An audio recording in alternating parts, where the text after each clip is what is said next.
Is this one of those dreams come true? You were a Dodger fan growing up in Burbank? I was a Dodger fan growing up, and Man. just it was a dream come true. I think I'm finally like realizing how cool it was and how special it was to like a dream come true, winning a World Series, of course, but then to do it in LA, do it for the city I grew up in. I think it's something everybody, never talks about, but everybody dreams of that. So special. Well, did you take a moment? Yeah. Before game one, you're stepping on the mound. Gleyber Torres is about to step in. The World Series is just about to begin in Dodger Stadium. The ball's in your hand. Did you just sort of look around Dodger Stadium, look up, do anything at that point in time? It was walking in from the bullpen right after I warmed up. You kind of take it all in, and honestly, like when I walked out to the bullpen before doing my warm up and everything, and you start getting cheers from the crowd and people down the left field line stand up and give you like already giving you an applause, like you can feel the city behind you. But then when I come in and like I'm gonna come in and do my little thing before going out for the first pitch, you take in the moment and you enjoy it and understand how cool this is and how cool like the opportunity is. Like I get to throw game one of the World Series, and not only for the Dodgers, but having it be Dodgers-Yankees too. Right. Yeah. That is it. It doesn't get bigger than that. It doesn't get bigger than that. That is for damn sure. And so who was your Dodger growing up when you're sitting there in Burbank and you were rooting for this guy or that guy? Who was that guy for you? Like when I was really young, I feel like I get asked this all the time and I forget. Being really young, I know I was a fan of Raul Mondesi. Yeah.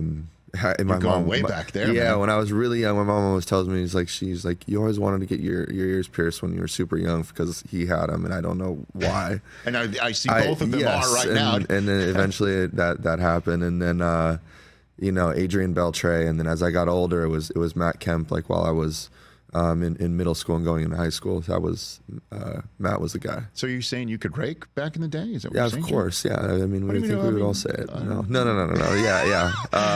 Okay. It was growing up. I was always played shortstop, and then in high school was playing short, center, and third, and then pitched enough, and and when it came time for the draft, they thought I had a better future as a pitcher. So it was at Harvard Westlake where somebody's like, hey, let's focus more on the pitching? Is that what you're saying? The pitching coach there always told me to give up hitting. He was like, you're going to be a pitcher. And I always kind of laughed at him. I was like, it's never going to happen. And he was like, just watch, it's going to happen. He's now the pitching coach with the White Sox. So whenever I see him, he's always like, I told you it was going to happen. And then you start game one of the World Series for the Los Angeles Dodgers, man. Yeah. That is so cool. That's why you do this as a kid. That's why you exactly play the game, man. Yeah. That's awesome. And so how was the parade? What was that? The parade was incredible. Just I don't think you realized how much, like, I know that the Dodgers mean a lot to the city, but then actually being up there on the bus and seeing how deep it went with people when you looked, and then somebody grabs you and tells you look to the other side and be like, it's that deep on the other side too.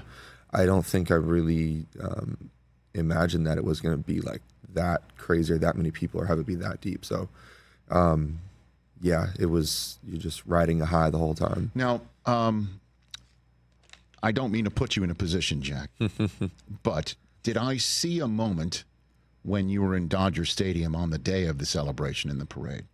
Where you were in a director's chair being interviewed, and getting up wasn't an issue for you, Jack. Yeah. Did I see that? It may have been a little bit of a struggle. I may have gone to try to dap up Oral Hershiser, and kind of just whiffed and fell over a little bit, and he caught me and gave me a big old hug. Okay. So I appreciate Oral for that. Was this an infused moment? I think there's definitely videos of me holding a bottle of tequila on the during the parade. It was. Did you have breakfast? You didn't have a base? I had breakfast. I ate. It was just it was. I enjoyed the parade. I had a great time at the parade, and that it was caught there, and I keep seeing different videos, and I was like, I really was hoping some people wouldn't see some of them. But, hey, man, Tom Brady needed to be handheld, essentially, leaving his... And this wasn't his first championship parade rodeo, sir. It might have been the first on the water, which we also know adds a degree of difficulty to imbibing. But he had to be chaperoned out of his. I think it's very funny being put in the same conversation as Tom Brady under those circumstances at all. I think that might be the only time that ever happens, but I still got a lot of career left. But that's Yes, you do. Had some of my friends say that, and I was like, I mean, hey. It was a great time. Did you get texts from people saying, "Hey, I saw this"? I got plenty of messages and texts and whatever. Everybody was like, "This is incredible," and people were like, "It's amazing." Like I fell out of the chair pretty much. And dude, if I had told you back in high school, right, that you'd have this experience, you'd be in this position, you would celebrate the way that you did at the parade, okay? Yeah. And Oral Hershiser would be the one to catch you. Yeah. Right? Yeah. That was the fact that he got up and he caught me as I was trying to get up and whatnot is it's pretty cool. Catch the Rich Eisen Show every single day on the Roku Channel, 12 to 3 Eastern for free.